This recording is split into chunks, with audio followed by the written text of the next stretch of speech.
다음은 요즘 최고의 핫플레스인 성수동 그리고 신축 밸류업의 정석이죠. 한번 알아보도록 하겠습니다. 정상철 본부장님, 성수동 영업에 대해서 생생한 이야기를 좀 한번 들려주시면 감사하겠습니다. 네, 이제 이 건물은 어쨌든 이제 그 중공업 지역에 이제 그 위치에 있어서 용적률이 지금 이제 그 400%까지 이제 가능한 지역이었거든요. 네. 근데 이제 기존 건물이 지하 1층에 지상 4층 건물이어서 네. 용적률이 지금 상당히 많이 남아있는 상황이었습니다. 네. 그래서 이제 남은 용적률을 활용하고 증축을 하려고 하다 보니까는 또 이제 늘어난 면적만큼 주차 대수의 증가가 좀 이제 필요했는데 주차를 더 이제 확보할 공간이 없었어요. 그래서 기존 건물을 철거하고 신축으로 이제 그 방향을 지금 그 잡았고, 이제 건물 쪽하고 이제 그런 부분들을 굉장히 좀 오랫동안 힘들게 논의를 했었습니다. 네. 그런 이유로 신축 밸류 방향을 설정하셨군요. 그럼 김수면 본부장님, 공사를 진행하시면서 신축이다 보니까 리모델링보다 공사 기간도 길고 토목공사부터 각종 어려움이 많았을 것 같은데, 또 여기가 문화재 발굴 지역이라고도 하는데 좀 어떤 애로사항이 있었는지 좀 한번 말씀해 주시면 좀 감사하겠습니다. 아, 네네. 이 성수동 지역은 그 문화재 발굴 지역입니다. 그러다 보니까 우리가 공사를 시작하게 되면 문화재 조사를 필히 거쳐야 되는 지역이거든요. 네네. 그러다 보니까 우리가 지하층 공사를 하기 위해서는 터파기를 해야 되는데 그 하기 이전에 이제 문화재 조사가 필수적으로 필요했던 부분이었죠. 그러다 보니까 일단 그 부분에서 약간 시간이 좀 많이 소요가 됐고요.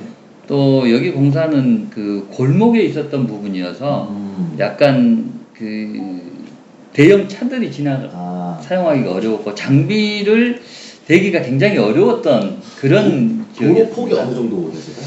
도로 폭이 거기가 한 4m 정도 됐던 것 같아요. 그러다 보니까 레미콘 타사를 하기 위해서 뭐 펌프카라든지 레미콘이 들어오면 도로를 통제를 해야 되는 이런 상황이었던 거죠. 그런데 예, 여기가 이제 7층 건물이다 보니까 타설하는 양도 상당히 많았거든요. 그래서 상당히 좀 고생했던 기억이 납니다. 얘가. 그럼 보면 문화재 조사는 어떤 식으로 진행이 되고 민원에 좀 어려움도 많으셨다 그러는데 어떤 식으로 좀 조사와 진행이 되는지 한번 좀 설명해 주시면 감사하겠습니다. 여기 같은 경우는 이제 그 말씀을 드리기 전에 기존 건물이 있었는데 기존 건물을 멸시를 하고 이제 우리가 투입을 했는데 멸시라는 과정에서 그 멸시라는 업체가 지하층에다가 폐기물을 다 놔두고 간 거예요. 그러다 보니까 이제 문화재 조사하기도 굉장히 어려웠던 거죠.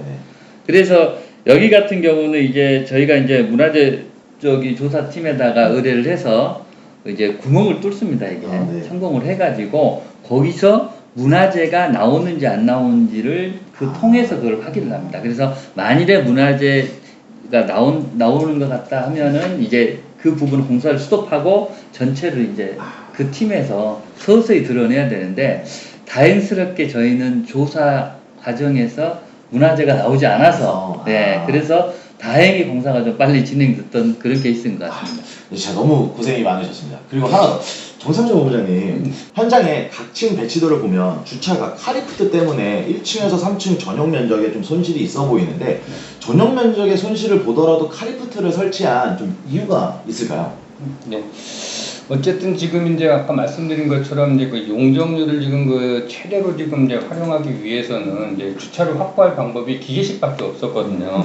그래서 이제 그 기계식을 지금 이제 어쨌든 사용하기 좀 이제 불편하긴 하지만은 이제 그 최대 용적률을 확보하기 위해서 기계식을 지금 설치하는 걸로 이제 그 최종 협의를 해서 지금 이제 그 저희가 진행을 시켰고 그렇게 해서 이제 지하 2층에 지상 8층 규모로 지금 이제 그 최종 계획이 됐습니다.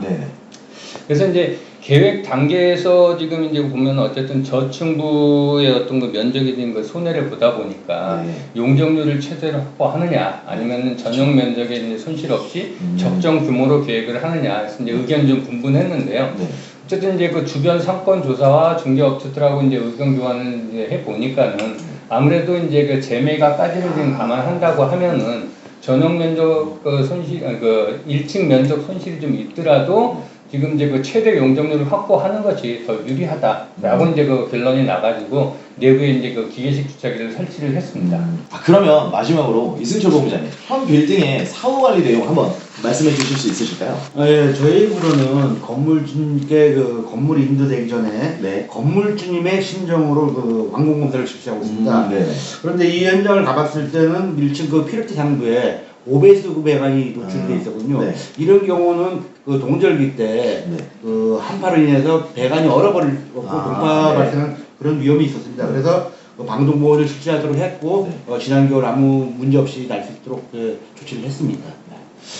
이렇게 성수동 신축 밸류 현장까지 확인해 봤는데 어떠신가요? 만족스러우신가요? 부족한가요? 전 너무 재밌습니다. 자, 시청자분들도 같은 생각이시길 바라면서 다음 현장으로 넘어가 보도록 하겠습니다.